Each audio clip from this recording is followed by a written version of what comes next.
Modern words లో చెప్పాలంటే మీ అందరికీ ఆవిడ ఒక వైఫై గారు. Yes, you can say that. Yes, yes. ఇంకొక అడ్వైజ్ కంటేనండి, అమ్మ విషయంలో నేను గొప్పగా ఫీల్ అయ్యేది. కానీ చాలామంది పెద్దలు రిటైర్ అయిపోయి విశ్రాంతి తీసుకుంటున్నటువంటి పెద్దలందరూ కూడా ఆచరించే విధంగా ఒక విషయాన్ని నేను గమనించాను. ఇప్పుడంటే నా దగ్గర ఉంటుంది కాబట్టి ఉన్నాను. అమ్మ విడిగా ఇంకొక ఇంట్లో ఉండేది. ఎన్ని సంవత్సరాలు నాన్నగారు గౌరవైన దగ్గర నుంచి ఉండేది. అన్ని సంవత్సరాలు ఒంటరిగా ఉండి నన్ను బిడ్డలందరూ ఎవరు మానవ వెళ్ళిపోయారు, నేను ఒంటరి అయిపోయాను అన్న ఫీలింగ్ అమ్మకు ఎప్పుడు ఉండేది కాదు. తర్వాత బిడ్డలు వాళ్ళ టైం బట్టి వచ్చి చూసుకుంటూ సరిపోతుంది. అది వారమా, నెలక, 2 నెలక, అసలు ఒక్కోసారి రాలేని పరిస్థితిలో ఉంటుంది. 5-6 నెలల పాటు ఇదే ఊళ్ళో ఉంది, పక్క వీధుల్లో ఉండి ఎవరి పనులు వాళ్ళు బిజీగా ఉండి, ఎవరి షూటింగ్ వాళ్ళు బిజీగా ఉంది, ఎవరి ప్రొఫెషన్లో వాళ్ళు బిజీగా ఉంది, ఎవరి ప్రొఫెషన్లో వాళ్ళు బిజీగా ఉంది, తన సంసారం తను బిజీగా ఉండి అనుకోసారి అమ్మ ఏంటి ఫీల్ అవుతారు, ఏంటమ్మా రావట్లేదు, అసలు పట్టించుకోవట్లేదు ఏంటి అంటే, అంతేలేమ్మా అని ఇలాంటి నిరసన మాటలు కానీ, ఈసరింపు మాటలు కానీ, లేకపోతే న్యూనతాభావం కానీ ఇలాంటివి ఎప్పుడు అమ్మకు లేవండి. వచ్చే అబ్బాయి రే ఏం చేసి పెట్టకూడదు చెప్పండి అంటూ చాలా పాజిటివ్ ఉంది. ఇప్పటికీ కూడా తను సెపరేట్ కిచెన్ ఉంది మా ఇంట్లో, మిగతా వాళ్ళందరూ వేరే కిచెన్ ఉంటుంది. ఎందుకంటే అమ్మకి మోస్ట్ స్ట్రెస్ ఫస్ట్ వచ్చేసినా లేకపోతే రిలీఫ్ ఏంటంటే తన కిచెన్లో కూర్చొని వండుకు తింటాం, వండి అందరికి పెట్టాం. ఇప్పటికే కళ్యాణ్ బాబు అక్కడ తిరిగేసి ఎక్కడో చేసి నిరసనలు చేసి మంత్రాకలు చేసి వస్తే అమ్మకి చాలా జాలి. ఆడేదో ఇక మేము గుడ్లో కష్టపడుతున్నాం కానీ ఆడి ఎండలో వెళ్ళేదిలో మీ టీవీలో వాటిలో అది ఎక్కువగా చూపించేసరికి వాడే కష్టపడతారు, మేము కష్టపడలేదు ఫీల్ అమ్మకి. అందులో వాడు రాగానే ఎలా వచ్చావా అని అమ్మ ఎక్కడ కళ్యాణ్ బాబు ముందు అమ్మను కానీ ఎక్కడ కళ్యాణ్ బాబు తను ఎక్కడ ఉంటాడు ఏముంటుందో తెలుసు. అది చేసిన తర్వాత ఎక్కడ తను వాడికి ఇష్టమైన బిర్యానీ అవి చేసి చక్కగా పంపించి అని చేస్తున్నాడు. అట్లాగా బిడ్డలకి పెట్టడమే తప్ప బిడ్డల నుంచి ఈ వయసులో ఎక్స్పెక్ట్ చేయడం లేకపోగా కొంచెం పట్టించుకోవట్లేదు అనే ఒక న్యూనత భావనలోకి వెళ్ళిపోయి సైకలాజికల్ డిప్రెస్ అయ్యే మదర్ మాత్రం కాదు. ఆ రకంగా మాకందరికీ భరోసా. మేము కూడా పెద్ద అయినా బిడ్డలు వాళ్ళ ప్రవృత్తి ఉద్యోగరీత్యా వాళ్ళ వృత్తిరీత్యా వాళ్ళు దూరం అయిపోయి మనల్ని చాలా కమ్యూనికేషన్ గ్యాప్ వచ్చినా సరే బిడ్డలు నాకు దూరం అయిపోయి పట్టించుకోవట్లేదు. ఇలాగే చూసావా వెళ్ళి ఎంత ఇదిగా పడేవాళ్ళు గురించి ఇప్పుడు ఏమైపోయానో అలా ఇంత టీచర్ బాధపడలేదు వాళ్ళకి అంటూ నెగిటివ్ సైడ్ ఆలోచించే విధానం ఏమీ అది మా అందరికి ఎంత కంఫర్టబుల్ అంటే అంత ఇద్దరు ఎందుకోకపోతే మాధవ్ చూసుకుని మాధవ్ లేకపోతే నాగబాబు వెళ్తుంటాడు, కళ్యాణం వల్ల మా విజయ్ చూసుకుంటున్నది సరే నా కళ్యాణ్ బాబు తను చూసుకుంటాడు. ఇలా ఎవరో కూడా వెళ్తూ ఉంటాం.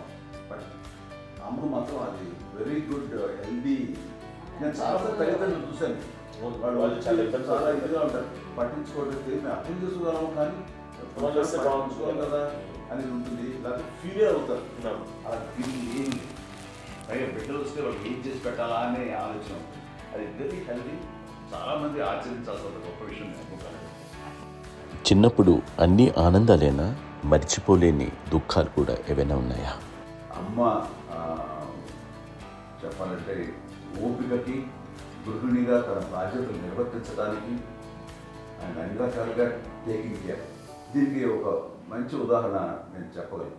అది తలుచుకున్నప్పుడు నాకు కూడా చాలా ఉద్యోగంగా ఉంటుంది, నాకు చాలా కంటితలు వచ్చేస్తుంది.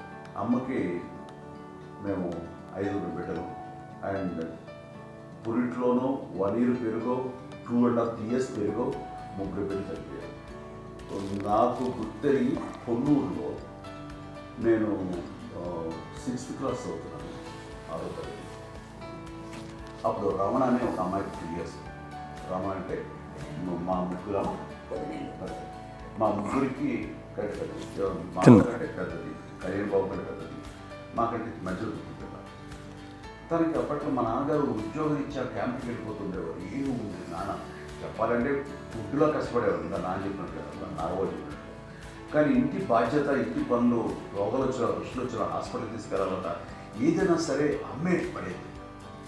ఆ శ్రమ తీసుకున్న టైంలో అమ్మకి అసిస్టెంట్ నేను సహాయపడుతుండేవాడు, నేను ఉంటుండేవాడు. అమ్మ చేతులు నాకు ఫ్రెండ్స్ ఆడుకోవటం అలా అది నిజంగా ఎప్పుడు నాకు పుడితేది నాకు తెలియదు. నాకు ఫ్రెండ్స్తో తిరగడం అని ఉద్యోగాలు అమ్మపట్టు ఉండేవాడు.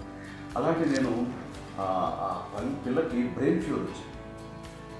ప్రభుత్వ ఆసుపత్రి పొన్నూరులో ఆ పిల్లని చేర్పించినప్పుడు 2-3 డేస్ అయిన తర్వాత ఒక బ్యాడ్ న్యూస్ వినాల్సి వచ్చింది. తెల్లారి కాన్షియస్ వెళ్ళిపోయింది.